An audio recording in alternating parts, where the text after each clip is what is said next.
what's up, everybody? Welcome to another episode of Downtime with Downstar, episode 160. And today we're here with my guy, Dav from Mimms Honda Day. Dav, what's up, brother? Yeah, all good, man. How you doing? I'm great, bro. Thank you for checking in this late night in London, dude. What time do you got right now? It's probably about 11:30 at night. Oh, man. Still dude. early. Still early. Are you a night owl or what? Yeah, I am kind of.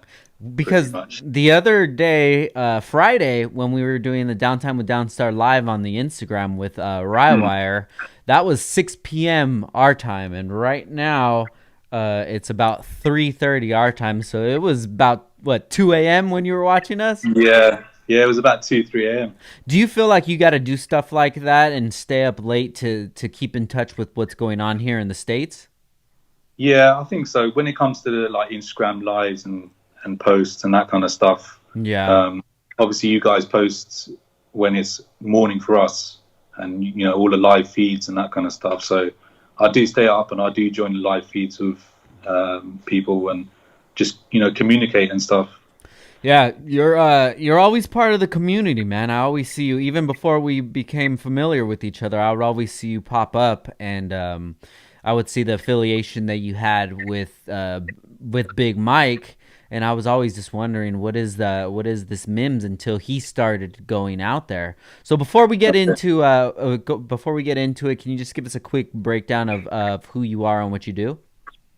So I organise Mimms Honda Day. It's the largest Honda event in the UK. Also organise Japanese Performance Show, which is the only indoor Japanese car show in the UK. Gotcha. Starting to do stuff in Europe as well now, so it's not just the UK. Nice. Okay, and what made you interested in the U.S. culture of things, as far as the way that we do things out here? Because when I went out to Mimms Honda Day, you kind of got that feel of that's what you were looking for. Yeah. So I've always been into cars anyway, but in Hondas, since I got my car, 2005. I've probably been into Hondas before that, but obviously really picked up once I bought my own Honda. So I always used to be on the forums, Honda Tech and those kind of forums and stuff, looking at what the States do. Mm-hmm. You guys obviously started to do the tucked bays and shaved engine bays, which really stood out for me. So then I just started to look more and more into it, and just looking at pictures online of all sorts of cars in the States. Yeah. Just inspiration and just looking at the stuff you guys are doing. So I've been following it for a really, really long time. It's kind of where I got my inspiration from. Got you. So you usually have people out there as guests. You call it the edition, right? So I was out there as a Downstar edition. Big Mike's been out there plenty of times. Big Mike edition. You've had Rywire out there, Rywire, and then this past Mimms, which unfortunately got canceled due to COVID-19. You were gonna have Brian from Hasport. That's right. What were some of the names that you were seeing when you were following the community early on? Company-wise or people? Yeah, company-wise, influencers before they were influencers, people with nice builds. What was it that you were attracted to? I mean, I used to look at the Hasback crew, their kind of cars. That kind of really stuck out to me. There was a specific white EK hatch, white BBSs, top fuel B2C pillar brace. I remember a specific shoot I saw on Honda Tech, and from then I was just like, right, I need to build a car, something like this. Yeah. But there's loads of people I used to take inspiration from. Big Mike, he used to be one of them. That's why I reached out to him initially. Mike G, his EG, Hey Mikey's Reds Integra. Yeah. Companies wise, obviously Hasport's been around forever. I was looking obviously at Downstar as well, of course. Really like the stuff you were doing, yeah. Thank you. Because obviously, with the engine bays and stuff, once that started to pick up, or once I started to look at that kind of stuff from the States, Downstar started to come up everywhere on all the engine bays and stuff like that. So that's where I kind of knew about you. Awesome, man. Thank you, bro. I appreciate it. So No how worries. did you even get how did you know about the forums? What, Honda Tech Yeah. or Was that the main one that you went on was Honda Tech? Honda Tech was the one yeah, from the States. Obviously, I was on all forums in the UK. Yeah. I used to trade on them as well. I used to have a Honda tuning garage, which we can talk about if you want. So then I used to trade on there. I used to be a part of the community through various UK forums, and Honda Tech was one of them, where I used to get my inspiration from the States. Got you. Dope, Yeah, man. So you say you got your first Honda in 2005. yeah. So when you got your car in 2005, was it already with the idea that I want to build Hondas, or it was just something that you liked that car? Well, it's a funny story actually because I was so close to buying an Audi Uh-huh. A3 1.8 turbo. I remember it. It was about 240 horsepower, and just for some reason I didn't buy it. Mm-hmm. And then the next car I looked at was the Civic, which I had, which is Civic Jordan. I've always liked Hondas. I've always liked how they rev. Um, that's always something that's really been appealing to me. Got you. So and then literally I went and saw this Civic, and I just bought it. And it's a Civic Jordan. I don't know if you guys know about it. It's a limited edition Civic Jordan edition. Only 500 made. It's in yellow. Had the yellow and black and yellow leather interior. Oh, wow. Um, yeah, it was.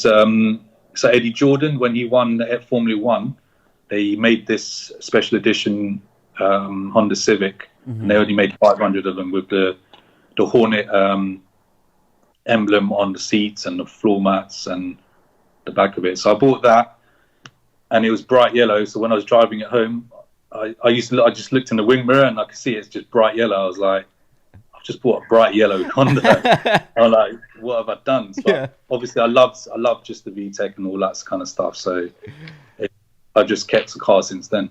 Now at 2005, what age were you? Well, I'm 36 now. 36. Okay.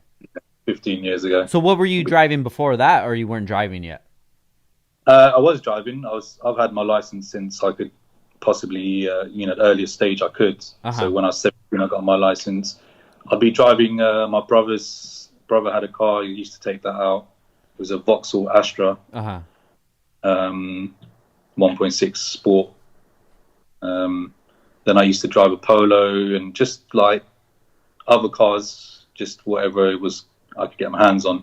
Dude, Obviously, when you're young and starting out to drive, you have to buy something with cheap insurance and that kind of stuff. So yeah. it was only until I actually had a Citroen Saxo as well at one point, 1.1 liter, just with insurance and Yeah. get some no claims under my belt. Dude, so many of these cars I haven't even heard of. Yeah, I know. I was thinking you probably don't know any of these cars. That one had a 1.1 liter? 1.1 injection. Oh shit, that was probably a beast, huh? Yeah, it was quick. It was quick for what it was. Oh shit. So when you got the Honda, were you into cars, or it was just something for transportation? No, I've always been into cars. Literally, from 5, 6 years old. Like Really? I remember back then, I used to go to school with a pencil case, and my parents used to buy me. Do you know what micro machines are? The Yes, little yes. toys. Yeah, I hell used to yeah. have a big pencil case full of those, and then a small pencil case for my pencils and rubbers and that kind of stuff. So, and then I used to have toy cars. I used to buy these. My parents used to buy me these model cars where you build yourself. Yeah. Used to do that. Used to have like a cabinet full of them. Very cool.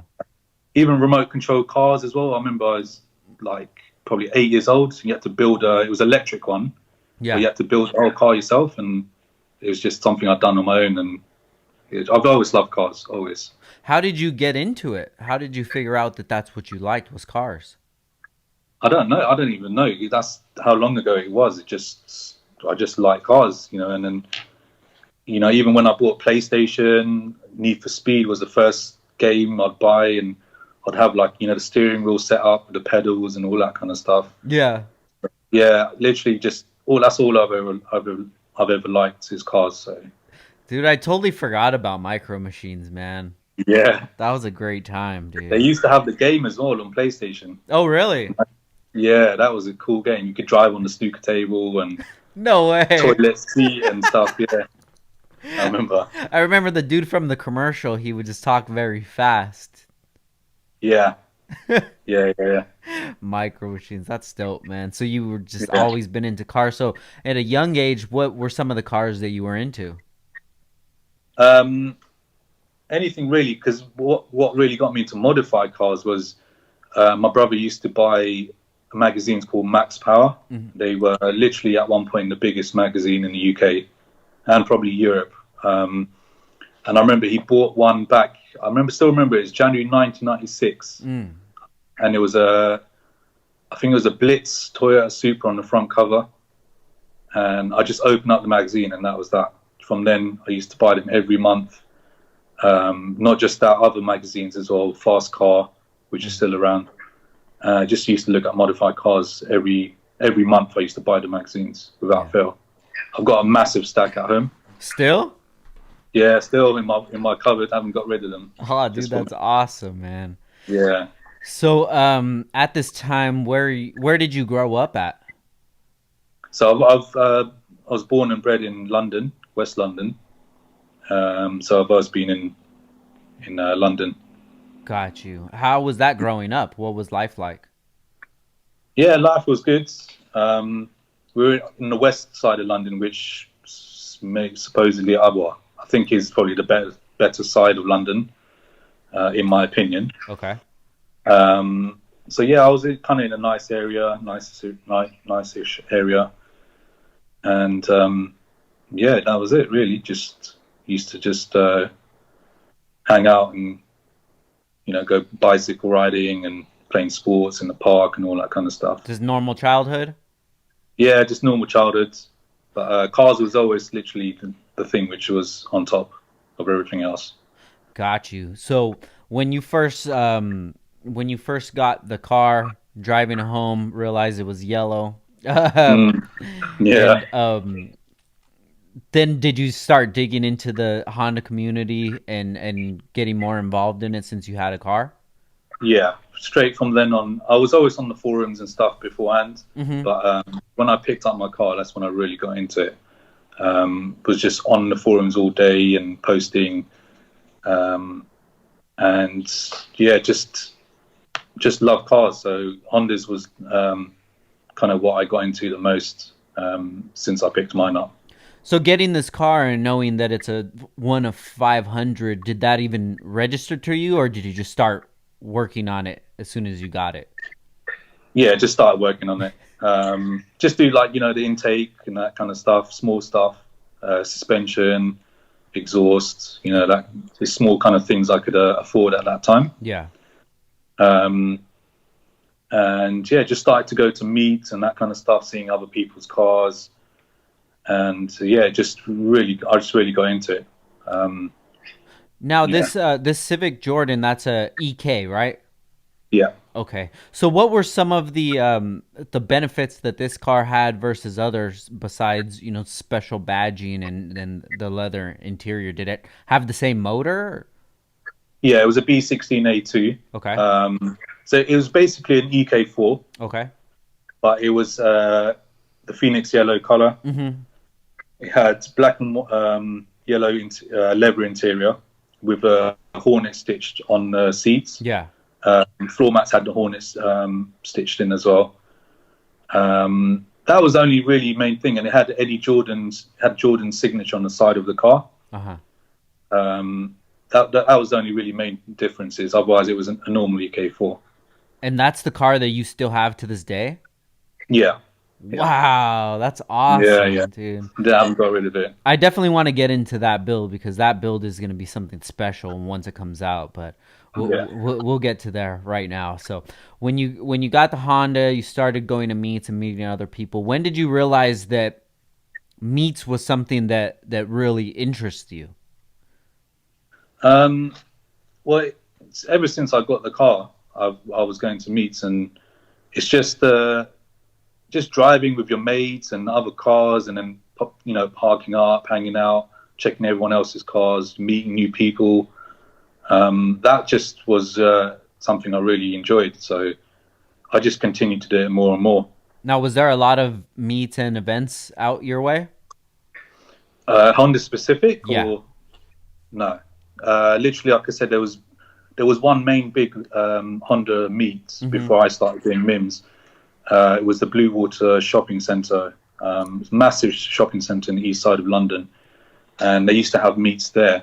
And then the person who organised that, he just stopped doing it. Okay.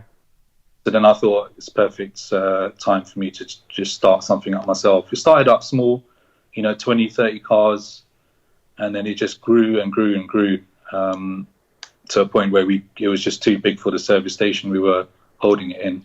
Now, how did you spread the word about your meet? Um, so what happened was I used to have a Honda tuning garage. Uh, well, that's another funny story. I used to work in a market research company where I used to just phone up people and just harass them and ask them just research or trying to sell them something. Yeah. And I was just bored of it. Obviously, it wasn't a proper job. It was just something to get some money by. Yeah. And then my friend, he started up a garage. He's always been a really good Honda mechanic. Mm-hmm. He started in Honda dealership working there. So he started up his own garage. And literally, one day I had enough of all this market research job. And then I just phoned him. I said, look, let me join. I'll do this. I can do that. I've just started to do the South Mimms Honda events. It's starting to pick up. We can do it in a collaboration kind of thing. Mm-hmm. So he said, all right, cool. We can start doing stuff. And from then on, I was just like, I've never worked anywhere else apart from doing stuff with Hondas.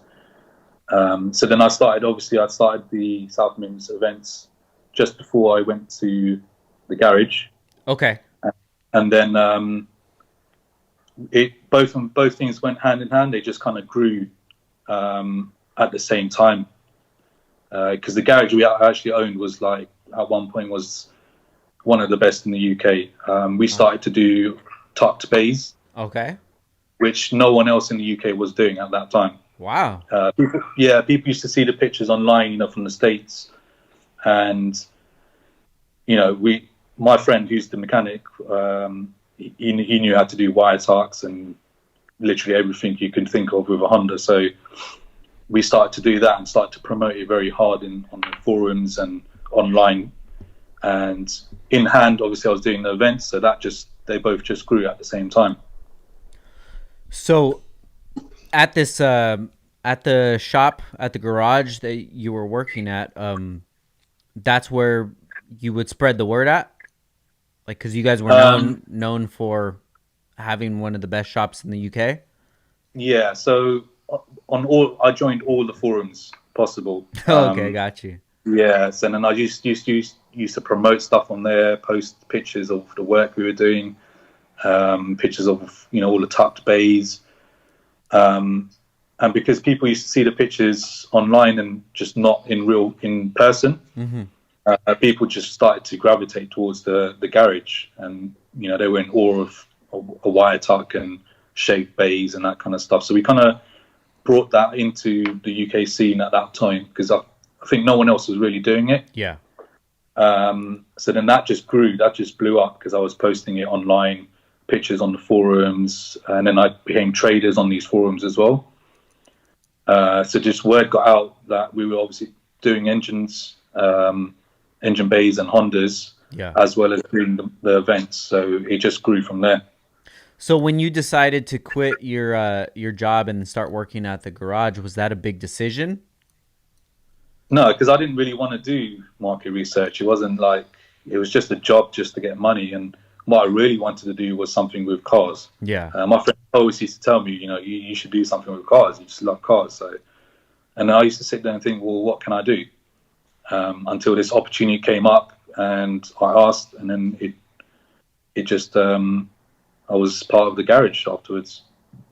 So you If you guys, don't ask, you don't get, right? yeah, no, definitely, man. You got to put yourself in that position for sure. So Yeah.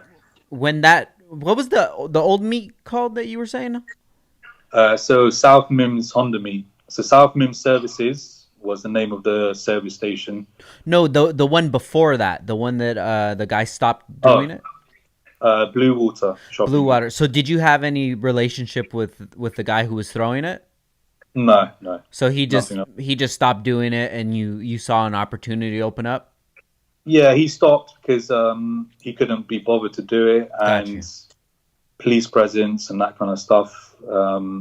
Other people start to do meets there, and then when you attract loads of other people and people who aren't really enthusiasts, they start to mess up Yeah, definitely.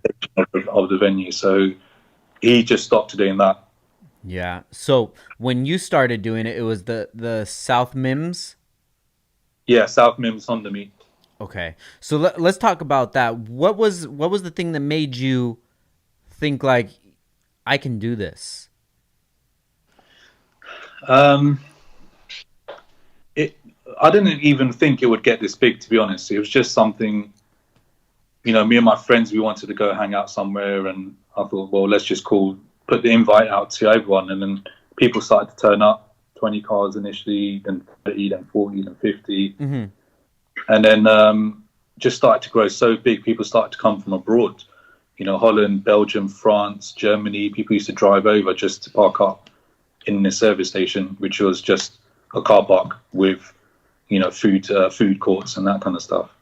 Wow. So to come from France, they would have to go travel a long way, right?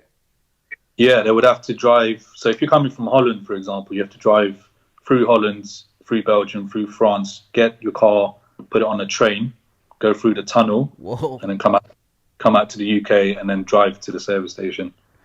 Wow. So when you started realizing that people were coming from long distances, how did that make you feel?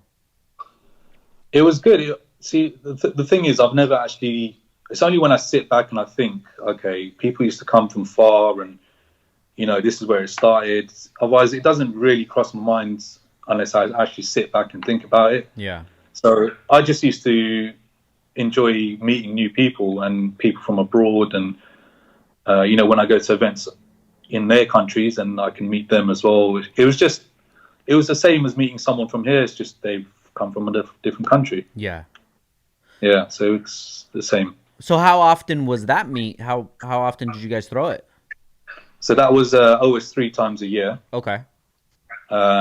So when I turned it into a show, I just kept that tradition going. And So yeah, when you first started it, it was at the service station, yeah. right? Okay, cool. So you're at the service station 3 times a year having the event. How long did that last for? Um, so that started around 2009, Okay. and then 2014 is when I had to turn it into a full-on car show. And what was the reasoning for that?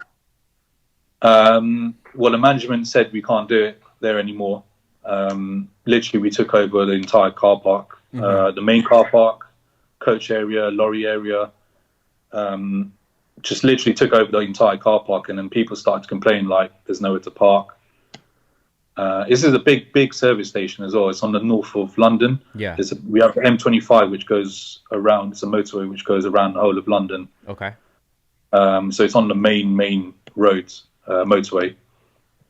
So it's a big service station, and people just couldn't get in and park up and use the services themselves. So the management told me, you can't do it here anymore.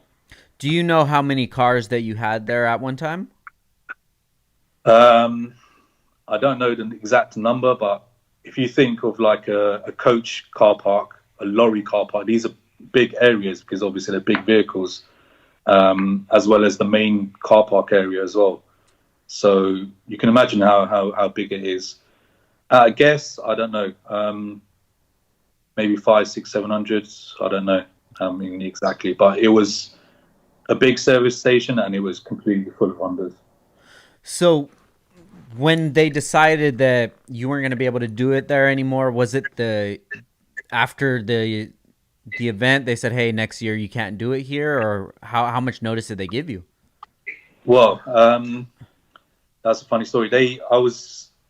I had literally organised everything, and it was probably about a week or so until the actual date of the event. And then they called me up and said, "You know what? You can't do it here. It's Hmm. just not work." And I said to them, "Look, I've organised everything. I can't stop people turning up. People have, booked train tickets. Driven from different countries. I can't just not do it." So we had, going back and forth with him for a little bit. Then he said, "All right, cool. You can do this last one, but then no more from then on." Hmm. So then there was no other option apart from to turn it into a car show. And what year was this? This was 2014. Okay, 2014. Now you say you usually have three events in the year. Was that the third event, the last event, or was it? Um, no, I think it was the second one in. It was the Got you. second. So you still Yeah, had from one what I more of remember. 2014. Yeah. Got you. So 2014, at the end of 2014, I done the first Mimms Honda day.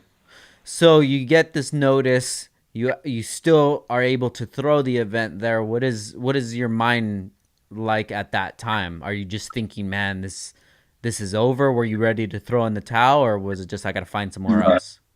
no, it was never. I was never going to throw the towel in. I just thought, right, it's time to turn it into a show. Yeah, because the problem with service stations and public areas is, you always get people messing around, and then you get police presence, and then it's just people trying to, do wheel spins and all that Yeah, kind of stuff.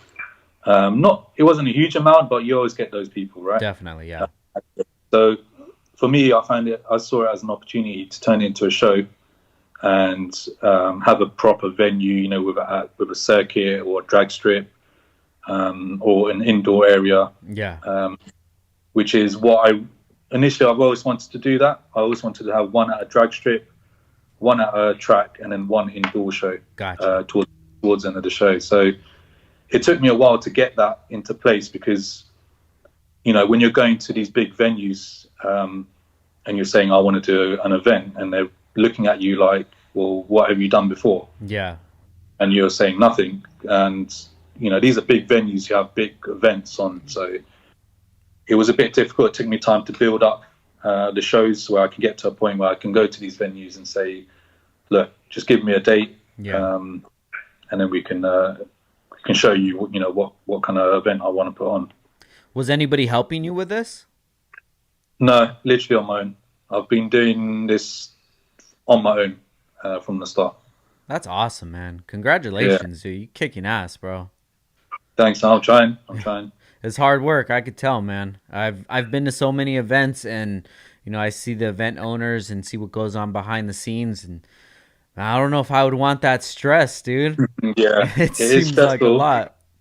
It is a lot. It is a lot. People recognize that as well because when you have like clubs and club stands. I don't know if you guys have it in the States, but you like crews, say Mhm. they will organize a club pitch where they can all park together, Got you. and so the person who's organizing that club stand, they realize how difficult it is just to get 10, 20, 30 cars together. And then, they say to me, how do you do it when you have 30 clubs and show and shine and traders and all this kind of stuff. And the thing is, I love it. So it doesn't seem like work to me. Yeah. Just, I love it. So it's not really a big deal like that. I feel you, man. So Yeah. 2014, two of the three shows are done. You get the news that you got to move. So where did you end up moving the show to in the end of 2014? So there was a venue called North Weald. It's like a runway area with like, what do you call it? The What's it called? Where they store the planes. Oh, okay, like hangar. The hangars. Sorry, yeah. So there used to be another show there, and I thought it was a good venue, so I went and spoke to them, and just arranged the next one there. And that was such a big learning curve because I've never done a show in my life. Yeah. You know, obviously the meet is a meet. People turn up, they park up. I just help direct them where to park. Yeah. But this is like a full-on show. So, and I literally turned up on my own, and the management there were like, "Where's your helpers and workers?" And like, I don't have them. And I remember that they said you're going to really struggle today, Yeah. and I was like, oh, okay. uh, it was crazy because I was literally running back and forth from the hangars to the ticket gate, and you have to imagine that the ticket gate is halfway across the field and runway. Yeah. So I had to do like literally everything myself, running around like headless chicken. Golly, Um, man. yeah, we managed to get through it. People enjoyed it.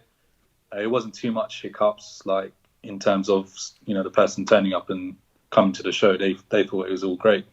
Yeah. Um, but for my end, it was a big learning curve. So 2015, what was your first show? When does that the first leg usually start? So the first one would be March, April time. Okay. Then the second one would be sort of July, and then the third one September. I have done a couple of Christmas edition ones in December, Mhm. which you would think is a gamble, but people turned up in numbers, so it Nice. supported them. Yeah. So after the event 2014, what was some of the response that you were getting from it being a meet turning into a show? Yeah, loads of people just doubted it. They were like, "Oh, R.I.P. South Mimms, and you're never going to do it, and you're not Hmm. going to be able to do this, and that's the end of that." Hmm. And I had loads of people saying that kind of stuff. Loads of people tried to stop it. I mean, there's a long story, but some guy sent an email to the management of this Northfield airfield saying, "Don't let him do it. People are going to just be doing wheel spins and messing around." And Wow. uh, yeah, I don't know why people done that. Still to this day, I don't understand why people were hating like that, because Yeah. it's a weird thing because I never give people a reason to hate on me. Yeah. You know, it's weird. It's a weird one, and all of a sudden, just these people started to come out, and I'm like, well, why are you hating? Like, Yeah. I'm just trying to do something good and positive. Wow. And you never found out why? Um, no, I didn't know. Find out why.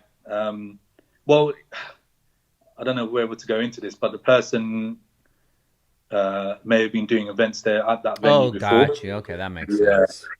but yeah, it's a long story, but I can't really say if it's No him or worries, no not, but worries. I know it's him, or people So, have said it. The yeah. management said it. Yeah. So you end the show 2014. How did you feel after the day was over? Relieved, Grant. I was just relieved to sit down because I didn't sit down from 6 in the morning till like 6 in the evening. Literally, I was just running around, Wow. didn't eat, didn't drink anything. That's kind of what happens on most of the events I do. I don't sit down and I don't eat and I don't really even drink water or literally just Red Bulls just to keep me going throughout the day. Yeah. So Um, after that, you what did you have to do in order to prep for 2015? What were some of the changes that you made? so the venue changed. Okay. So the first few years, I was just trying to find. I used to do them at different venues. I didn't have a set venue. Got you. Just to try and keep it fresh for people to, so it's a new venue and people excited to go see a new venue. That, and I just wanted to find a place which was ideal to have it permanently at. Mhm. So it took me a while to find a good venue like that. So the second venue um, was actually at Blue Water Shopping Centre, but it was indoors. It was inside the shopping centre. Okay. Yeah, so they had a big exhibition hall, two-floor exhibition hall there, Got you. which Got you. was attached to the actual shopping centre. Got you. So, Yeah. so when you did that one, did you have people on your staff helping you out? So the only time anyone helps out is on the day, which is maybe people at the ticket gate, or someone I could trust at the ticket gate, or people directing cars. Got you. Right up until that day, I do literally everything myself, to floor plans, the meetings, to literally everything. Wow. It's a lot of work, dude. Yeah, it is. It is. But I enjoy it though, so it's not really a big thing like that. Yeah. So when did you realize that it was turning into something big, to the largest Honda meet in the UK? When did it start getting Uh, towards that? well, like I said, there is no other Honda event in the UK. So when it was at the service station, it was already the largest Honda meet, not event, but meet. Got you. And when it turned into a show, it kind of automatically became the largest Honda event Hmm. because no one else was really doing it. It was, when the point came to change it into a show, I thought about it. I said, well, no one else is doing this. This is a great opportunity to start doing a show and progress the Honda scene in the UK. Now, at this time, is this your full income doing the events, or were you still working at the garage? No, the garage ended quite a while ago, maybe 7, 8 years ago, Got probably. you. Okay. So yeah, this is the full time. Just trying to do more and more, and started up Japanese performance show as well. So I sat back and I thought, there's no indoor Japanese car event here. Yeah. Uh, Loads of other ones at tracks and drifting and that kind of stuff, but no indoor, just literally show and shine, chill out kind of show for Japanese cars. So I started that, and that picked up immensely. Now, when did you start that? That year five, we're in year five, it's 2015. Okay, 2015. So when did it become known as Mimms Honda Day? So the meet was South Mimms Honda meet. Okay. Everyone used to know it as Mimms. They used to just call it as Mimms instead of South Mimms Honda meet. So then that point, I thought, well, there's no point me trying to change the name and start something new where people don't know the name. Hmm. So then instead of South Mimms Honda meet, I changed it to just Mimms and Mimms Honda Day, as people used to just call it Mimms anyway. So that's where it came from. What does Mimms mean? It's just the name of the service station, South Mimms service station, and Mimms is just the word which is in the name of the services. So So it's just a name, Mimms. yeah, it's just the name of the service station, South Got you. Mimms. Got you. Yeah. So come 2015, you realized that you can do Mimms Honda Day, and you wanted to add on the Japanese indoor show. Yeah. So I thought there is no indoor Japanese car event. Um, so many really, really nice Japanese cars in the UK, Hmm. really good quality ones. Perfect time to showcase them off and just have an indoor exhibition hall solely for Japanese cars.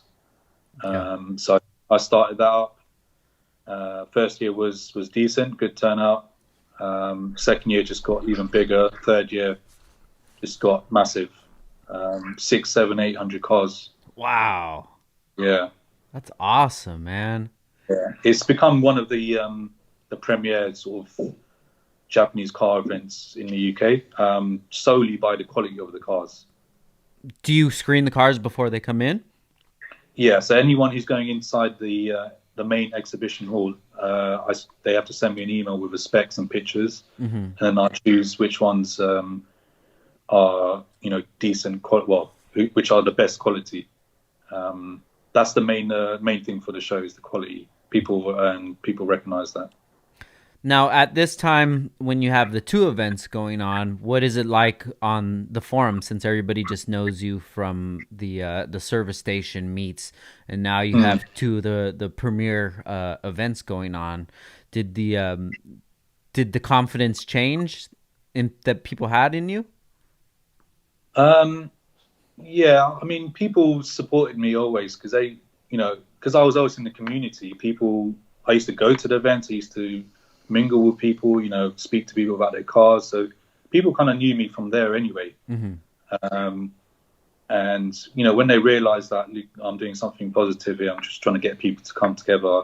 The cars is the second thing out of it. Um, People just carried on supporting, and I'm not here to rip anyone off. I'm just here to host an event and have people come together, which everyone, all Honda enthusiasts love. So they kind of had respect in that way. Did you have a nickname in the streets? Dav. That's where it came from. Yeah. Yeah, loads of people just started calling me Dav. I was like, all right, cool. Might as well then. So what did you go by before? Your full name? No, I've got my other mates used to call me different names, and they used to call me Dave. Dave was one of them. Don was one of them. So Like just all sorts anything of that different. started with a D? Yeah, pretty much. Yeah, pretty much. So, and then Dav was just obviously short of my name. So I thought, okay, people used to call me it. It's Yeah. cool. I'm cool with that. Dav, that's a cool name, dude. Yeah. Dav the Toretto of the UK. That, Wouldn't say that just 'cause I'm bald. I'll say it. I'm saying it. But that's cool though, man. That's really cool that you took things into your own hands. That's one thing that I really like to highlight on the podcast is Mm, people kind of paint the picture in their head of throwing an event, having their own business, building a car, whatever it is, and they see the end goal. You know, they yeah. see Mimms Honda Day hosted by Hassport, which is one of the biggest companies in our community, and in their mind they're thinking, wow, to Yeah. for that event to be able to have Hassport there, you know, and to have Big Mike, Rywire, myself, have us out there. I Mm, could never do something like that. But then, you know, once you break down the ingredients to what actually goes into it, these goals seem a lot more attainable mm, than just looking at the end result, you know, seeing what hard work it takes. You know, you start from the beginning, you realize you have a passion for something, and you just build and build and build, and you put in that hard work. And, you know, fast forward 2020, and yeah. I've never even heard of any other events out that way besides Mims. Oh, really? Yeah, That's definitely, good to man. hear. Good to hear. It's weird as well because you do your stuff online and on social media, and people judge things by how many likes you have or Yeah. comments and that kind of stuff. But the actual amount of people it reaches, even if they haven't liked it or commented, is crazy because there's people on my Facebook who come up to, I won't see them for ages, and then I come up to them and they say to me, "Oh, yeah, I see your posts all the time on Facebook." But I don't even know you on my Facebook, I don't how so it works. It works, People Yeah. see what you're doing. Okay, everybody, we're going to take a quick break for our sponsors, and we'll be back in 1 minute.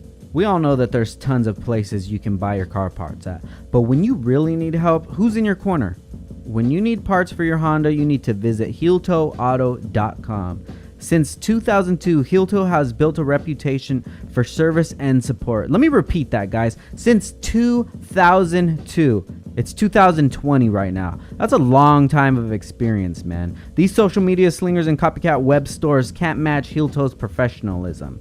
Heel even offers a complete OEM store for all your genuine parts needs. Whether it's for show, race, or just a badass daily, remember that HeelToeAuto.com is in your corner. And guys, if you're on Instagram, make sure you check them out at HeelToe Automotive. Please go to their page right now, add them, and comment that you heard them on Downtime with Downstar podcast. Next up is Downstar. Downstar is the premium leader in dress-up hardware and engine bay accessories. We have all the nuts and bolts for all your screwing and nutting needs. From engine kits, transmission kits, mount kits, clutch lines, brake kits, t-shirts, skateboards, hats, lighters. Damn, we got it all. We actually have too much, guys. So if you can, please come over and buy some stuff at downstaring.com or check us out at Instagram at downstar. Make sure you give us a follow. Now back to the show. Do you ever And you want don't to tell actually them? realize the amount of people actually see it. Do you ever want to tell them? Well, why don't you ever say anything? Yeah, yeah, it's true. I'm gonna say that for the next time. All the time on the podcast, dude. Every time since we've been doing the podcast, I'll go to an event or SEMA or something like that. Man, so many people come to me about the podcast and they'll talk to me about it. And I'm just thinking like, man, I appreciate it. But if you were just to share that with somebody else, this would Yeah, help things grow yeah, so much more. I get what you mean, dude. Sometimes I'll put something up on the podcast, Instagram or whatever, and you get like 30, 40 likes. I'm like, yeah, shit, dude, what am I yeah, doing? Is it yeah, working? But then it makes you realize that that isn't reality. The likes, the yeah, comments, all that yeah, kind of accolade, it's not really reality because You still have people Mm. listening to the podcast. You still have Yeah, people coming out to the event. It keeps getting bigger and bigger each year, which that's the yeah, real metrics of it all, you know? yeah. It's crazy as well because some I'm always kind of not nervous, but just anxious to see if people turn up, and then when they do, you think, oh, okay, I must be doing something right. Yeah. People know about it and they're turning up. They're willing to come back to the event as well, which is a really big thing for me. The support which I get for the events, that's what means a lot to me more than anything else. Yeah. Because without those people turning up, there is no event, there is Definitely. no means, there's no me kind of thing. So the support, I really appreciate the people who support the event. Yeah, no, definitely, man. So let's go ahead and fast forward. The show's a success. Everything's going good. When did you decide to start having a guest host or, people showing up to the event that you would put on the flyer and stuff like that? Mm. Um, I don't know. It was just something I thought, well, what can I do differently to all these other shows? For me, I hate to be the same as everyone else, Hmm. whether it's myself or with my car or anything like that. So I was always thinking, what can I do different? That's why I thought Mimms only a Honda event and Jap performance shows, the only indoor Jap. I want to be different. I don't want to just follow the crowd. So I sat back and thought, what can I do to, you know, promote the event and just the profile of the event, Yeah. and what can I give back to the communities so they can enjoy the event, more Yeah. than say the next event. So I then obviously looked towards the States, as I've always been doing since from day one. And I was thinking, well, who can I bring over? People who would appreciate, and then I was on Big Mike's live, Hmm. and I thought, let me just mention this to him, And then he was like, okay, send me a message. So I sent him a message, and he Yeah. was like, let's do it. And I was like, it's cool, let's do it. We just made it happen. What year was Like I this? said, if you don't ask, you don't get, Yeah. right? So Yeah. What year was this at?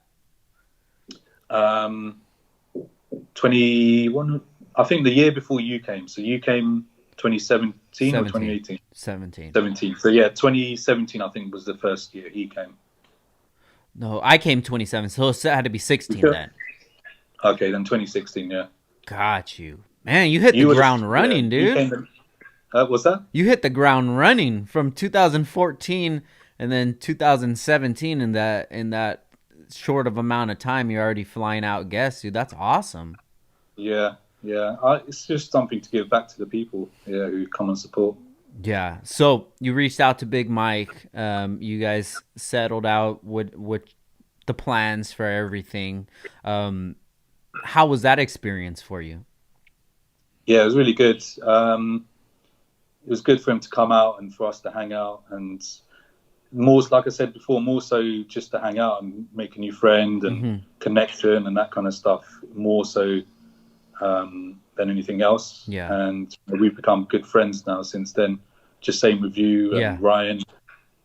And it's just great. It's great. I would never ever thought I'd be doing these kind of things, and having you out there, Yeah. and Mike and Ryan and Hasport.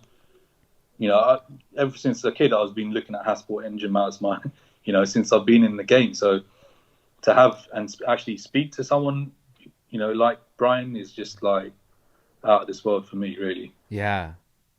But that's cool though, man. You took those Yeah, chances and those risks and you made it happen.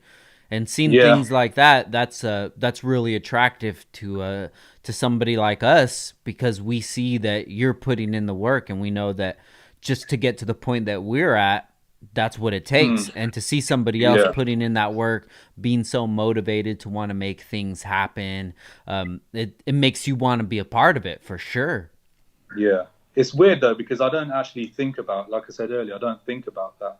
I just do what I think is best, and it's good to see that people like you and people in the States take notice of what I'm doing. I'm just a regular person doing what I love. That's it. You Yeah. know. I mean that usually happens to a lot of people with that mentality is they don't understand because it's just second nature to them. Yeah. But then when Yeah. you start realizing that your peers aren't doing the same thing or Mm, you're kind of yeah. like alone in some of your thoughts, like trying to It's make things crazy. better, trying to build, and then Yeah. you kind of tell these ideas to friends and such, and it kind of just Mm, doesn't register to them. yeah.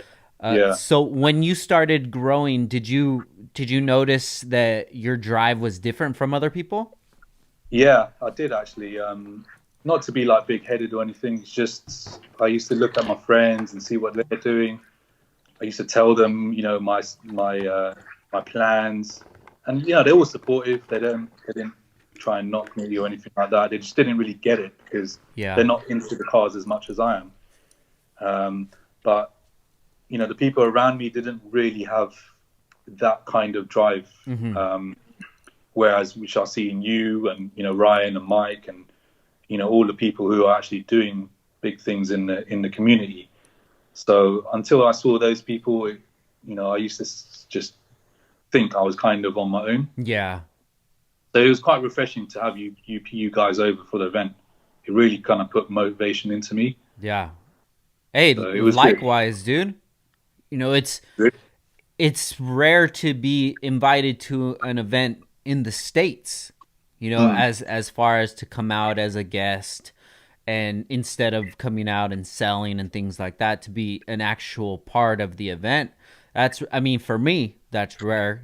Mike does that a lot more than I do. But when you yeah. reached out to me to do that, dude, that made me feel so special. It made me feel like I was on the right track, to be able to Yeah. get the attention from somebody um, halfway across the world. It's probably not that far, but I'm going to say that halfway across the it world. is halfway across the world. It's a distance, man. That was a Yeah. flight for sure. But just to have you reach out and to show interest, that made me feel so good, man. And I appreciate that. No, no. Thanks for coming out and helping out with the events and just promoting it and stuff. So I really appreciate that a Yeah, lot. no, definitely. So when Mike came out, what was the response like from the attendees? People loved it. They were like, "Oh, big Mike's out here," And I'm like, "Yeah, just I just asked and he came out." So people loved it. People still love coming to the events. When you came and Ryan and people were really looking forward to the Hasport one as well. Yeah, So I'm just going to carry on doing that. Bringing people together and from across the world. yeah. Do you have names in mind that you want to bring out? Yeah, I do. I have quite a few. So I've spoken to the owner of Jay's Racing. Oh, Uh, wow, yeah, so he was planning to come out in July to the next one. wow. No one really knows that because it wasn't confirmed. Yeah, Um, but obviously now this Corona stuff's happened. I don't know what's going to happen, but he's definitely up for coming to one of the events. very cool. Yeah, there's quite a few people I wanna see if I can get over. Hybrid racing. Yeah, Uh, quite a few people. Honda Pro Jason wants to come out as well. Need to get him out there. that would be Uh, cool. yeah, I've met him a few times at different events and stuff. We've hung out, so he wants to come out.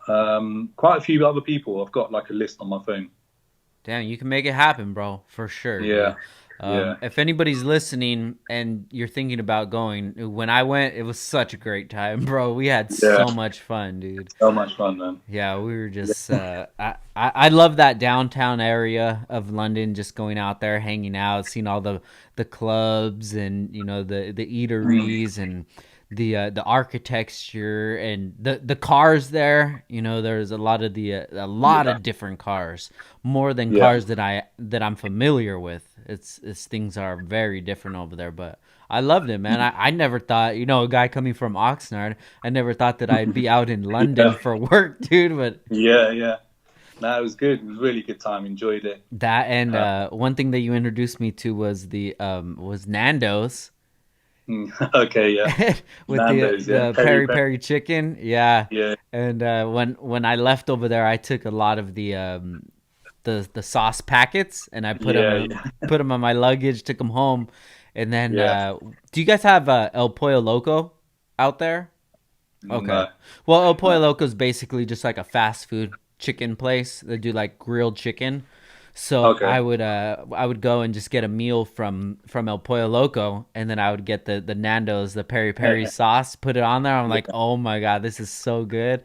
And then I gave So some. next time you come, I'll get you a proper big packet of it Oh yeah, from the from the what's it, Asda. Do you remember yeah, Asda? yeah. The Walmart place. Your Walmart. Yeah. Well, I gave some to my wife and she loved it too. And she ended up finding it, I think, on Amazon. And now we have it all the time, dude. Oh, okay. Yeah, she'll actually cook the chicken and marinate it in the sauce and stuff. Okay. It's so good, man. And Yeah. what's funny about that is I bring up Nando's to anybody that I've ever talked to that's been out to the UK or to London, and Hmm. same thing, bro. Everybody loves it over there. Yeah. Everyone here loves Nando's as well. It's a bit overpriced, Yeah. and it's just chicken, really. But you know, they have their swag on it, so Yeah. the Now, sauces. All that. now this drive that you had, was that more towards something that you were interested in, like cars, or is that something that you've always known that you've had inside of yourself? What's that? The drive Yeah, for? the drive to like succeed and the drive to want more and to progress. Um, no, I've never really had those thoughts. Like I said to you, I don't really. It's only until I sit back and I think what I've achieved so far, when I think, okay, I've come a certain distance, Yeah. but it's never been like it started to grow more and more when I realized what I was doing, and when I looked at other people like yourself and Mike and Ryan and all those other people and Hasport, then I started to feel that drive more and more. Yeah. Then I started to look at motivational videos, and just to help me keep that motivation going. I mean, the motivation for doing events and cars is never ever going to go. It's always going to be there for me. Yeah. But just to have people who are motivated around me, like yourself, when you came over, I was just, I was like super motivated when you were there and then when you left. Really?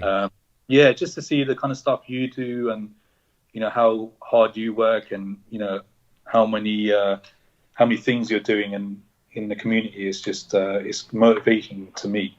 So the more I look at those kind of things, the more motivated and drive I do get. Yeah, dude. Likewise, man. We had a really good conversation that one night after the event, and Yeah,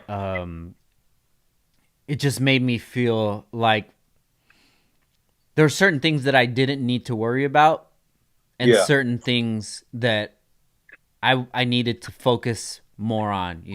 yeah, yeah, And it really took a perspective from somebody like yourself, halfway across the world, just observing things and seeing what we have and what we've built from the outside looking in and getting your perspective on it. And it really yeah, helped me make the changes that I feel that I needed to make to put me into the place that we're at now. yeah. I Yeah. mean, not that social media is a place to look at someone, but I from that kind of point onwards, I did notice a change in just like it's maybe your posts. I don't know. It's like I said, it's not, you can't really judge on posts, but because of your stories and how you are and that kind of stuff, I kind of saw some sort of change. I Yeah. mean, I don't know you that well enough to know how much how much of a change and that kind of stuff, but I saw you more happier afterwards. Definitely. Definitely, man, and you really did help out with that, bro. Because just having that perspective from somebody else that I've recently met, haven't had that many conversations with, but just to be Mm, able to sit and have an honest conversation really helped me yeah. evaluate things of what's important and what's really not that important, and Mm, kind of the influence that we do have, and where the importance should be focused with that influence rather than somewhere else. And I thank you for that a lot, Dad, for real, no, man. I'm glad I can do something without even knowing, just by having a conversation. So I'm glad it helped you, and even though I don't know how it done it, I just spoke to you, and listened. I was just there. I'm a good listener, so I just listened to what you were saying and gave you my honest opinion. I don't have any reason to say something wrong to you or Yeah. try and direct you in the wrong direction. So I'm glad it helped, and yeah.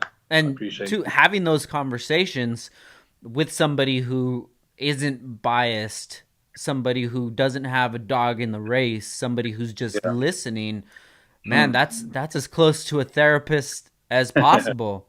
You know, Yeah. sometimes you want to have those conversations, but you don't want to open up to people that know Yeah. you, know certain situations, know Mm. what's going on, because then you don't know if they're giving you the right Bad. Yeah. information, good information, Yeah. bad or what have you. You know, me, Yeah. I'm my defenses are always up. My Yeah. my antennas are always up. I'm always wondering what angle is this person coming at? What why is this person saying that? But when you talk to those certain type of people like yourself and you understand that it's like, yo, this dude really doesn't care about any of that shit. His intentions are pure, and he's just here to hang out. We just had a great Mm. time, and Yeah. it's awesome, man. And I can genuinely say that I have a friend in you out there, and Yeah. it's refreshing, man. And I really appreciate that. No, I appreciate you opening up and talking about it. So, and I'm just glad it's helped you in whatever way it has. Yeah, no, definitely, man. So Yeah. let's kind of get into the elephant in the room right now. COVID-19 that's going around. Mm. Mimms and the Japanese show being your main source of income. How has this time affected you personally? So the event has been cancelled, as you know. Luckily, the support from the people, they most of the people said, look, we'll just roll over the tickets and all the trade pictures and Oh, club pictures cool, for the cool, next month. cool. Obviously, a few people want a refund, which is, I have to just honor and give it to them. But most people support me. See, the thing is with the Mimms events, it's the people, when you're having a big event, people don't really know the organizers. They don't know, and the organizers are not necessarily there just to have a good time and put on a good show. It's more towards money, right? Definitely. So the people who come to these events, they don't know who's organizing it. They just know that they need to turn up here and pay their money. Yeah. But with me, because I'm in the community, I've been in the community, I treat it as a community event. Mm-hmm. The support is different to just like a regular old show. Yes. So so from that, the people support me more than it as a show. Yeah, yeah, yeah, yeah. Really, really appreciate it. So these people didn't want a refund. They said, "Look, It's not going to be the last Mimms I come to.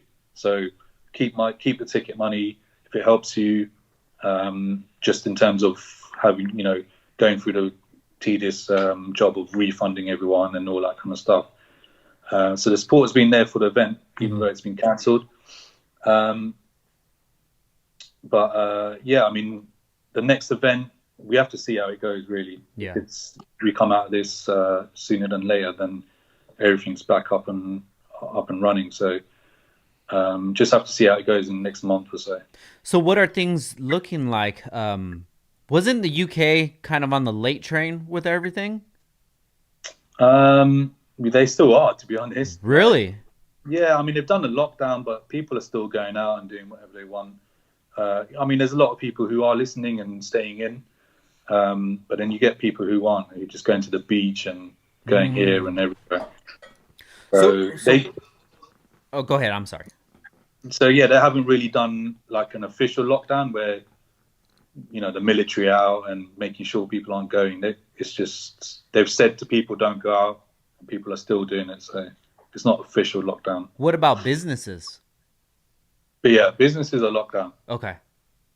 Yeah, businesses are locked down. Food, you can't go in and sit down. You can only do takeaways or deliveries. Got you, got you. Okay, that's pretty much what we're on now. Yeah, yeah. Are people listening there though? Um I mean, I guess it depends on which part of the country you're in. Yeah, You know, I can yeah. only speak for what I'm familiar with, and just traveling from here to LA, I can notice a huge difference. The freeways aren't as busy. Mm, Obviously, you know, a lot of businesses are closed. Same thing with if the restaurant is open, they're doing takeout only. You know, everything else that's not essential is closed down. Um, okay. but we don't have any military or anything like that patrolling the streets. There's no curfew Mm. yet. And two, I'm not sure if we've already peaked here. I really think that we have here in California. Um, this is gonna be the Mm. conspiracy side of me. I think that Yeah. that wave already hit us in January and February, when before it was even the COVID-19. Mm. There were so many people along with myself, my whole family, my employees, friends, that we were all extremely sick. And Yeah. when I know personally, my wife and my son, we went to the doctor to urgent care, and it wasn't the flu, and they said that it Mm. was a respiratory infection. Just stay Okay. home, take vitamin C, and that's it.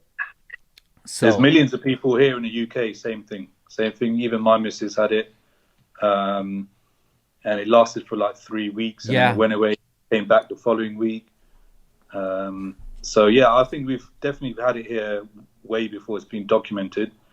Um, Plus, the figures which they are releasing, I don't think are at all accurate. yeah. So who knows? People have might half the planet may have already had it, and they didn't know. Yeah, definitely. And it's just I've been watching this from the start of things when it first started in China.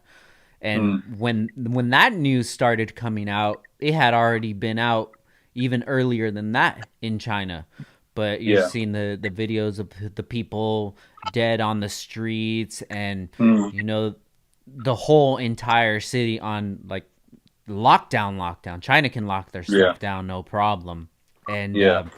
when I saw that happening, I kind of had a feeling like, man, this could be something that could affect us. But I don't know how you Mm. feel about in the UK, but how I feel as being an American is that nothing bad is ever really going to happen to us. It's kind of Yeah. that it's kind of that like ignorance that Americans have. Just Yeah. because we've never really experienced anything severe happen here, minus like 9/11, which was Mm. extreme tragedy that not only changed the US, but it changed the entire world. But Yeah. since then, the only thing that we've had to deal with is, um, I mean, our own issues, Yeah. with racism, terrorism, and things like that. Domestic terrorism, which it never gets put off like that, but we've only had to worry about our own things here. So when I seen things happening in China, it clicked in my head. There's the side of me that's like, that's Yeah. over there. All the way over there. Yeah. Until they showed videos of Wuhan, China. Because when you think China, there's a disease spreading, you kind of think like the less fortunate areas, the Yeah. third world sides. But then when you Mm. see Wuhan, China, and they have like skyscrapers all around, then it kind of clicked in Yeah. my head like, whoa, this can kind of turn Yeah. into something, man. So what is your Yeah. idea of everything that's going on right now? How do you feel about it? It is what it is. You just have to take it and just try and keep positive and Yeah, just understand that it's not going to be forever. yeah. So, people complain, I have to stay indoors and I'm bored and that kind of stuff. And I'm like, well, you've got Netflix and like, you got your internet at your hands and you could do whatever you want to do, really. Yeah, If imagine if you was like 20 years ago and there's no social media, and imagine if you're in a bunker and there's a war going on, like, you exactly. wouldn't have all this kind of stuff. So, Yeah, you just have to be positive and just try and follow the rules as well as possible, yeah, and just wait till it passes. I mean, there will be a vaccine sooner or later. yeah. It's just a matter of time, so you just have to wait it out, Yeah, I think. definitely. So what have you been doing with this newfound free time? I've just been being a bit more active on social media, doing more live feeds and stuff like that. Um, You just you actually, but not to cut you off, but you just brought up the good point about the live feeds. You actually started an Instagram live Yeah, show, right?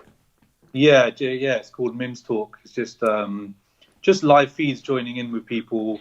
We had Haspel on the day where Mims was going to happen. Brian Gillespie, we had it on. Big Mike, we've had on. Ryan from Rywire, we had on yesterday. Nice. Yeah, and we're gonna have you on as well Yeah, this week if possible. So definitely. yeah, just want to keep it active and just speak to people across the world. And we have this technology where we can do all that, so you might as well use it. Yeah, so are you doing it at a specific day and time, or is it just whenever you have time? It's going to be every Sunday at 9 p.m. UK time. Cool. For people who can't really do the Sundays, it's going to be during the weekdays. Uh-huh. I want it to be so it's not just talking to people, but we can see people's shops or the cars or builds, Yes. so we can all have a look at that as well. So yeah, just whenever people are free, I'm trying to do it every Sunday. Very Um, cool. yeah, Are you but recording them? well, my Instagram is playing up. It's not allowing me to save the live feeds for some reason onto my phone. Is it It's have you it updated it? Yeah, I'd updated it yesterday afterwards, but it's weird because when I go live by myself and I end it, I can save it. If I go live with someone else, it doesn't give me the option to save it once I end the live. So Really? yeah, I've updated Instagram. I'm pretty sure it was updated, but I just updated it yesterday. It may be a new update which I haven't done, but hopefully Wow. it works. I never Hopefully it heard works. that. But yeah, that would definitely be cool, man, to put that up on your YouTube channel or something. Do you have a YouTube channel? Yeah, yeah, I've got a YouTube channel. Yeah, What is that? just Mimms Honda Day. Mimms Honda Day. Cool, Yeah, cool, we've got man. all the official videos on there. Awesome. Uh, your one's on there as well. Very The cool. Downstar edition, and also your vlog from when you came as well is up there. Yeah, dude, that was such a great time, man. I was Yeah, looking right. forward to coming out this year too. Yeah, I I know. wanted to come out again. Hopefully You go. everything ends, man. Hopefully it ends quick and then we could come out to the later event. Yeah, definitely, man. We need to do it again for If sure. We can. if you think Yeah. about things, if they came out with a vaccine or something that cured it within a relatively quick time, we can snap back into normal very quickly. Yeah, I yeah, think we can. so. That's only, I think, with the vaccine. I feel, Yes. without that, it's going to be you won't be able to go back to normal as such. It's going to take a while for it to clear out by itself. Yeah. No, I feel that if something comes and it cures it up like a vaccine, Mm. I think we could snap back into normal. But Yeah, yeah, the further we keep going away from it and staying away and the economy just going to shit, mm. I think we're gonna have a new normal. Just like I said, after 9/11, Yeah, life has been completely different since then. yeah. I think the same for this as well. Yeah. So with your downtime, you've started Mims Talk. What other things have you been working on? Not much, to be honest. Been kind of lazing it around for about a couple of weeks or whatever, but just getting my thoughts together, just seeing what more I can do for the events and myself. Yeah. Sometimes you have to sit back and think before you can act upon it. So I've been doing that. I've made lists of things I want to do. Because when I had the garage, I used to sell aftermarket parts as well, Yeah. and then we used to fit them in the garage. So I used to have I still have a parts company Mhm. called EHM Parts, Yeah. which kind of went on a back foot from when I started to do the events as a full time show. So I want to bring that back out, and start to sell more and more parts. The thing is, I want to get these parts on my car, Mhm. and then obviously the car can help promote the events and my company and the parts on the car as well. Yeah. Obviously, Downstar being one of them. Thank you. I know we spoke about it. Yeah, yeah, yeah. Whenever you're ready, you let But me know. yeah, I mean, my bill was taking a lot longer than it expected, which is cool because obviously I want to do it right the first time. But I want to get these parts on my car and then push the parts company as well. Got you. So let's go ahead and dive into the build, man. I'm super excited about that. So it's the same car the Honda Jordan, Yeah, that you first started off with. Um, yeah. how many how many stages did the car go through before you decided that, man, this I want to break this down and start from the ground up? So this would be the third edition. Got you. Uh, so I've had like various magazine features in different forms of the car, all of them front cover features as well. Sick. Yeah, so this is the third edition I'm going to be going on to. Like when I saw Big Mike's car and Ryan's Integra, I was like, right, I need to up my game and Yeah. just, I want to build something that people can look at and think, you know what, I can build something with patience and a bit of time and obviously money. But money isn't really the main factor; it's more patience Yeah. because I've been collecting parts for my car since 2015. My car's been off road since then as well. Mm. So I haven't driven my car within 5 years. Oh shit.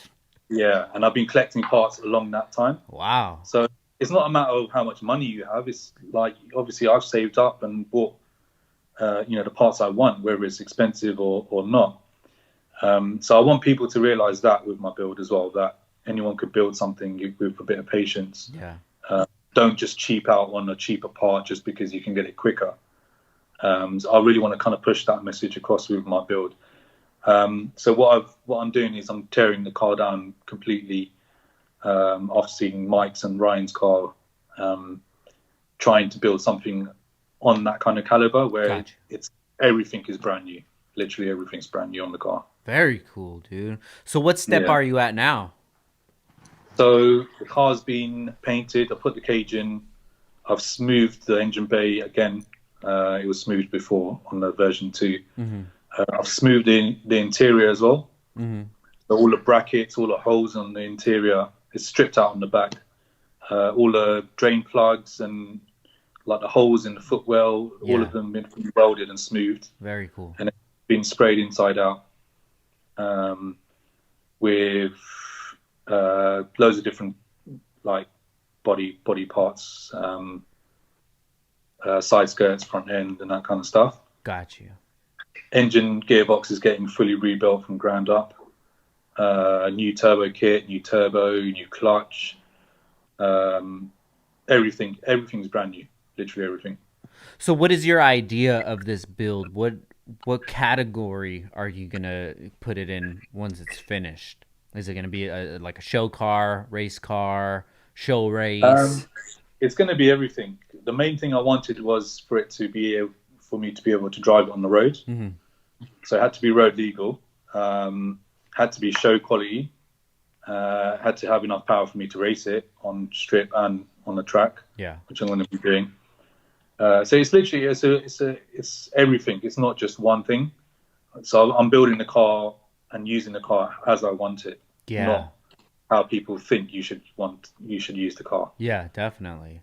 Yeah, that's why that build you done with the heavy in the streets build. Yeah. I thought that some of the stuff might not be to everyone's taste, but the the idea behind how you built it and why you built it, it was something which I really thought was great.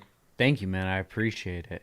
Yeah, Yeah, I had to tap into every part of my love for yeah, cars from when I was a child to now, or to when we built the car, and that's what yeah, I wanted to do. You build the car that everybody is gonna love, like yeah. my right hand drive. Hmm. Even people that don't like cars can admire that car because it just doesn't even look like it drives. Yeah, If you want to look yeah, at the engine bay, you don't even have to know about cars. It's just like, this doesn't look like enough to make this car drive. It was pleasing yeah, to everybody, which was cool, yeah, but it didn't really excite the child inside of me. So then yeah, when I got that chance to have the freedom with another build, I said, you know what, I'm just gonna do whatever the hell I want to do, which mm, everybody says that that's what you should do, yeah, which is true, but it's really hard to do that sometimes. You yeah, you have to put up with a lot of criticism, and mm, it some people are born with being able to put up with criticism, and some Yeah. people have to learn how to put up with it. And that was something that I knew I had to take emotion away from things, and I had to put myself in a situation where people were going to be critical about Mm. one of my builds. And I think that that build definitely helped me get to the next step in my growth as a person, because I had to put up with so many opinions from people that they just didn't like the car. And not only random people hating online, like really close friends of mine said, yo, that it looks like Mm. shit, you know? And it's like, Yeah. to have friends tell you that, if you don't have thick skin, that could be like, hey, fuck you, dude, you know. But Yeah. even Yeah. friends like Rywire told me, dude, that car looks like shit, you know. And I was like, ah, it's not for you, you know. Yeah. But it's Yeah. Yeah. It's good. You should always build a car for yourself. yeah, You should never build it because then you would never be satisfied with the car, and you know you would build it quickly, and you know you'll skimp on parts and that kind of definitely. stuff. So you should always build it for yourself, and if people like it, then that's great. If they don't, then whatever. Nice. Yeah, no, definitely, man. And it's easier said than done, for sure. Yeah. It Yeah. it It it is. took Yeah. me it took me a lot of growth to be able to realize that. You know, starting off wanting to win shows, trying to Mm. see who the cars are that are winning shows, see what I can emulate from them, and doing things that maybe I didn't want to do inside. You know, Yeah. Yeah. Yeah. it takes a lot of growth, and for you to be able to build a car from the ground up how you want it to, that's awesome, man, for sure. Yeah. Yeah.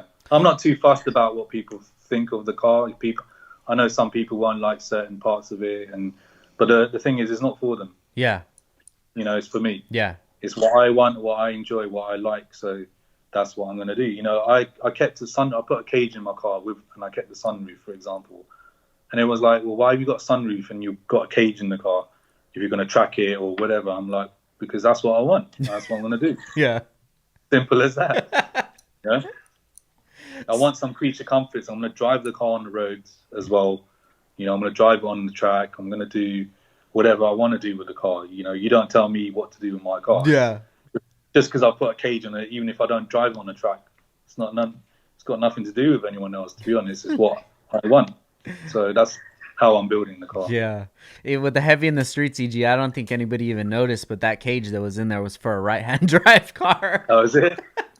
I didn't Yeah. know. But it's all good, dude. Yeah.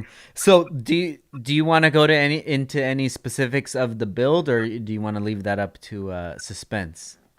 Um, I've pretty much documented everything apart from one thing, which is the front end of the car. Got you, got you. Um, I did want to just save that until I revealed it, just so it throws people off and Yeah. what it is. But I have posted. Big Mike posted a picture because when he came over, he came to see the car and he took a photo, and he posted it, and then I reposted it just so it's on a story, and only specific people can see it if they look at my story.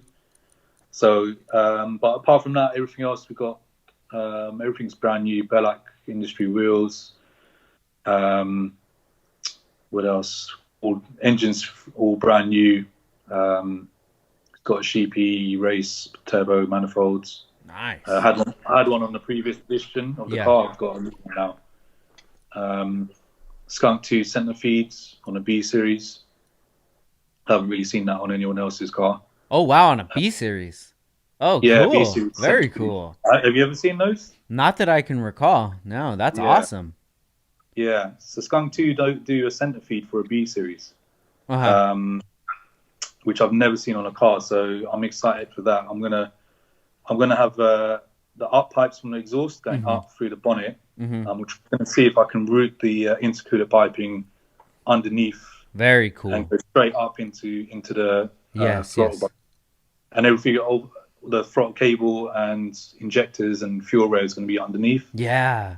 It's going to look a lot more tucked and on a turbo as well, especially a turbo build Yeah. where you have to have specific things in places. I'm going to try and tuck as much as possible. Nice. So yeah, really looking forward to see how that turns out. So, Interior wise, just going to be retrimmed, everything suede. hmm. No carpets. Going to have dual cards, dash, center console, Got you. all trimmed black suede. So what happened to the stock interior? I've got rid of it now. Oh, really? Sold. Yeah, Oh I kept the shit. seats.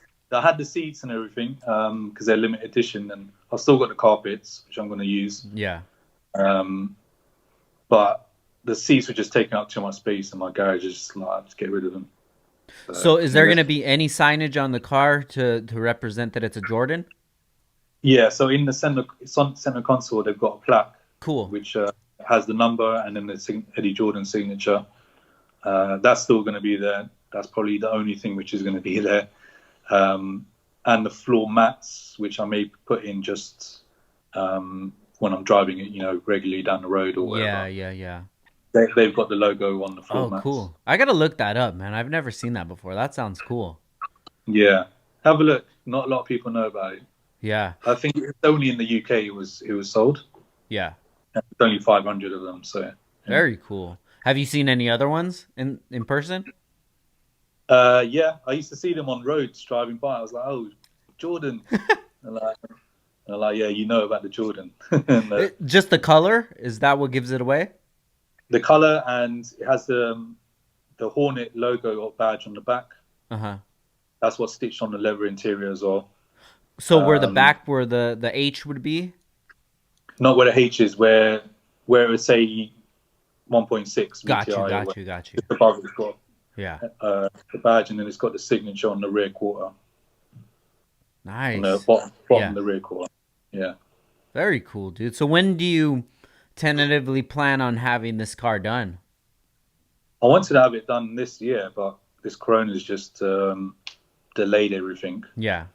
So let's see how it goes, but definitely next year. The problem is that I don't know when to stop and just build it and then progress from there. Mm-hmm. Because I want to four-wheel drive the car as well. So I'm like, should I do it now? Should I do it later? Or it's just never ending.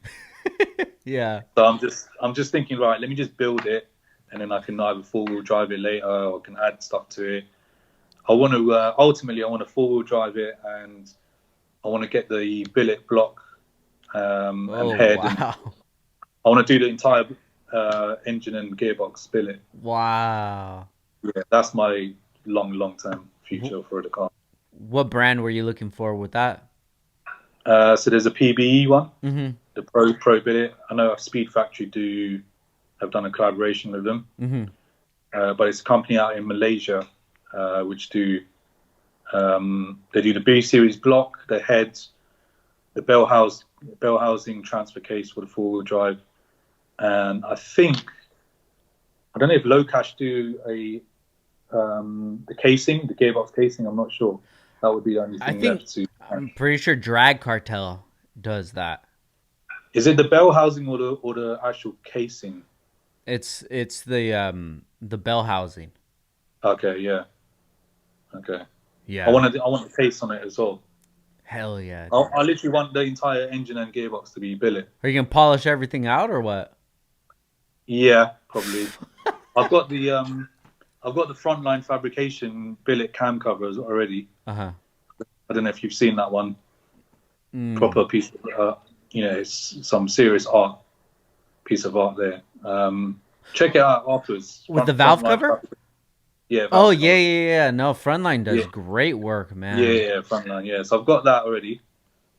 I just want to do everything billet now, Yeah. just to be different. Very cool, dude. I'm excited to see that happen, man. I want to check Yeah. that car out in person. So when you get it finished, what are your plans with it? So like I said, I'm gonna help promote the business, the events, to other car shows with a booth and everything. So I want to start doing more of that as well. Yeah. I do want to actually bring it to SEMA one day. Dude, that would be so rad. That would be a goal. Have you been to SEMA Definitely. before? No, Really? never been to SEMA. Dude, you gotta come, man. Yeah, I know. It would be good for the first time ever to bring the car as well, Yeah. but probably not, but I do want to eventually bring it to SEMA somehow. When's the last time you've been in the States? Mate, probably like 25 years ago. No way. Yeah, something like Oh, that. dude, you gotta come, Yeah, bro. no. Well, actually, no. Sorry. I've been to New York. I've been to New York, Okay. but before New York, I'd been to LA, been to San Francisco and Beverly Hills and that kind of area. Yeah. But I was like 10 years old or something. Wow. Yeah. Last time I was in New York was 5 years ago. Would you go there for? Just to go? Yeah, it was just a holiday. Went to Zenacron, some shops. I met Albert Marty as well. I don't know if you're Albert Marty from. Yeah, but in Florida. They were in New York? Nah, he was in New York when I went Really? 5 years ago. Yeah, And Xenocron as well? Zenacron's in New York. Hmm. I don't know why. Yeah, Maybe at that time I'm pretty sure that they're in Florida now if I'm not mistaken. what Zenacron or Yeah. Albert Marty's in He's in Florida now. Florida. But Yeah, I thought Xenocron was as well. I could be tripping. But it seems like no, everybody from New York, New Jersey just moves to yeah, Florida. yeah. I know. I noticed as well. What's going on in Florida, man? That we don't know about. I don't know, man, but if we need to if we need to build a wall, we need to build it around Florida, bro. They're too fucking crazy, man. Yeah, yeah, Florida should be its own country. Shout out to yeah. Florida, dude. I love Florida. I haven't been, man. I want to go. It's crazy, man, especially when we have the IBOC meet out there in Mm. Orlando. Yeah. We're supposed to have that in around now. Shit, what is today? Is it? 14? Yeah. I think it was May, if I'm not mistaken. But either way, we're Right. supposed to go to Orlando. I love it out there in Orlando, but it's just Florida's just a different world, man. Yeah. But I it, do want to come out there. I want to come out to IBAC meet, um, mainly IBAC. I want to do H there as well, just to see the racing, oh yeah, World definitely. World Cup finals. Yeah, I want to come out to quite a few events. I just haven't, to be honest. Yeah. Well, I mean, nobody could really plan anything for 2020. Everything's Yeah. so up in the air, but I would definitely look forward to you coming out here, man, to check out these events because Yeah. it's really cool what you're doing, and I think a lot more people need to know about it. And this Honda community that we have, we need to realize that it's not just a thing in the States. That Mm. it's a worldwide thing, and you're Yeah. representing your part of the world, and I think that needs to be noticed and it needs to be appreciated all around. Yeah. No, I appreciate that. Yeah, Have you ever been to Thailand? I haven't. I want to go there for sure though. Yeah. I went out there in 2016. I hit up. So there's a guy out there called Pubs. He does it's called Honda Night. Okay. He does all the Honda events. It's basically his story is exactly the same as mine, but Yeah. just in time. It's crazy. So I messaged him. I said, look, I'm gonna come out. I'll organize Mimms and everything. He's like, yeah, I know about Mimms. I was like, yeah. He's like, come out and I'll throw an event for you and stuff like that. I was like, okay, cool. So we went out there in 2016, turned up, and the hospitality they just started to give me drinks, and they were just like giving me Coronas, and he's like, yeah, we get you on the stage, we interview you, if you want to give out stickers and stuff like that, Yeah. that's fine. I was like, okay, like how much do you actually know about Mimms? He's like, yeah, I know about it. I've followed it, and I was like, look, that's just crazy. Like you can get that far. So Yeah. then we went out there, met him, became his friend. I was supposed to actually be out there now. I was supposed to do Mimms, and then the next day I was going to fly out to Thailand because he does Honda Fest out there, Mm-hmm. which is like Thailand's largest Honda event. Mm-hmm. So I was going to go to that, which obviously I can't now. Yeah. But he wants to do a joint event there as well in Thailand for the Japanese performance show. Yeah. So that's what I was going to go out there and look at venues with him and Sick. see if we can do it. Yeah, that would have. Yeah, I'm still going to do it. I'm going to check out venues, see how much they are, and the venues out there are on another level. like because I was, researching and I was emailing the companies there, and their venues are just on another level. Yeah. Expensive, obviously, but we're going to see if we can do a Japanese performance show there in Dude, the future. very cool, bro. That's awesome, man. Yeah, Do you yeah, ever have any ideas of doing a show out here in the States? yeah. I do want to. I definitely want to. I remember asking, I think it was you and Mike when you and Mike were there, like, what's it like and how easy is it? But obviously, you guys are saying it's diluted with events there, isn't it? There's so many events. In SoCal, yeah. Um, Mm. but I mean, it's totally different because you're a different brand. If Yeah, if it was branded from coming from the UK, the first time yeah, ever, and then you had people promoting it for you, I think that would be a different story. yeah. I mean, I do want to do something in the States. Definitely, there's people out there who support Mimms as well. They buy the merchandise and they know about the events. And I mean, I joined Albert Marty's live, and he's like, "Yo, you're the talk of the town out here, man." I'm like, "Really? What have I done? I'm just posting stuff from my bedroom." Do you know what I mean? Yeah. It's crazy when you sit there and you think like the reach of what you're doing is just worldwide and stuff. It's crazy. Yeah, it definitely is, man. And this is the time for people that are hustlers and people that work hard. This is our time to shine. You take advantage of this downtime. You Mm. focus on things that you didn't have a chance to focus on.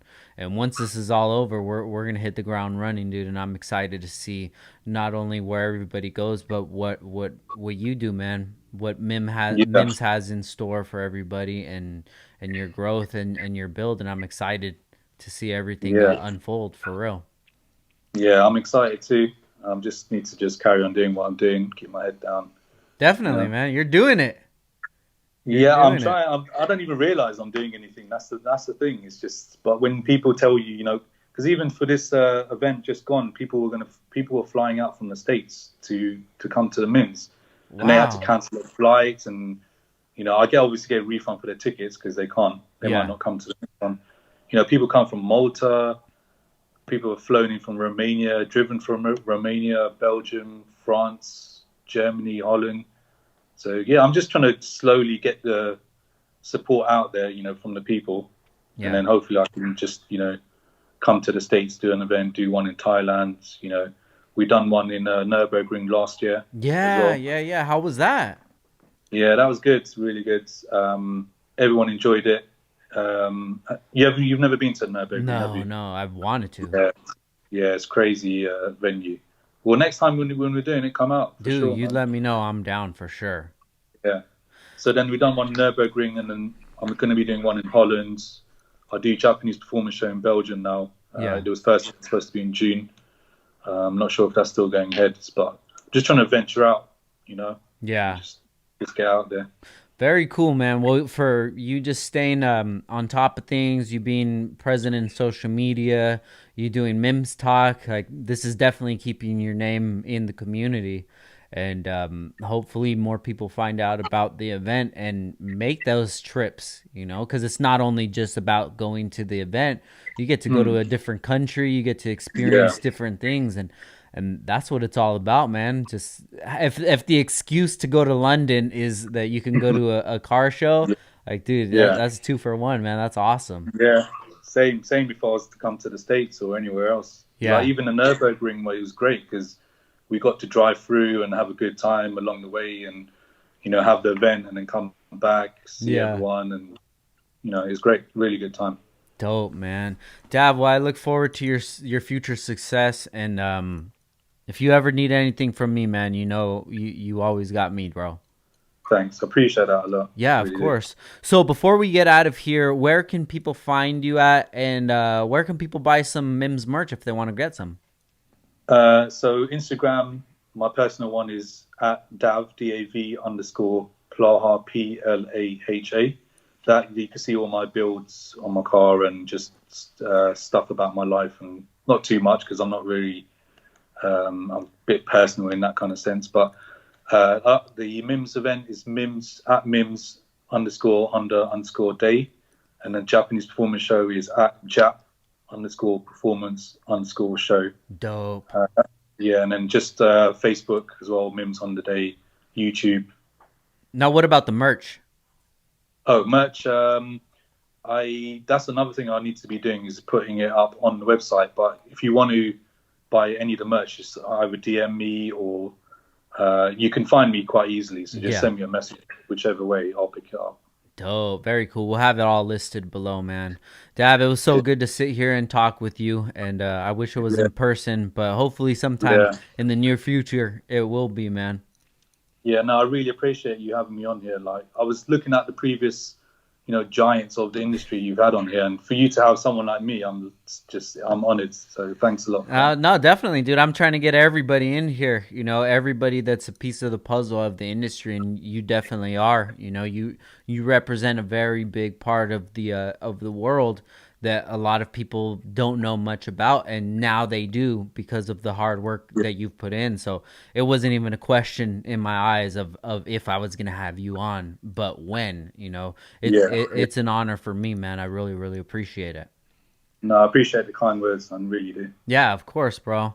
So Yeah, I wish you and your wife the best. Make sure you tell her that I said hi. And yeah. dude, thank you for everything, Dav. I really appreciate it, and I appreciate your time. And everybody listening, please check out Dav Mimms Honda Day. Really killing it out there, hard worker and good buddy of mine. And big shout out to Heel Toe Automotive, which is the sponsor of this podcast. Heel Toe, they've been around since 2002. We've actually just did one of the Mm, previous episodes with them, so if you guys yeah. can check it out, shout out to Heel Toe.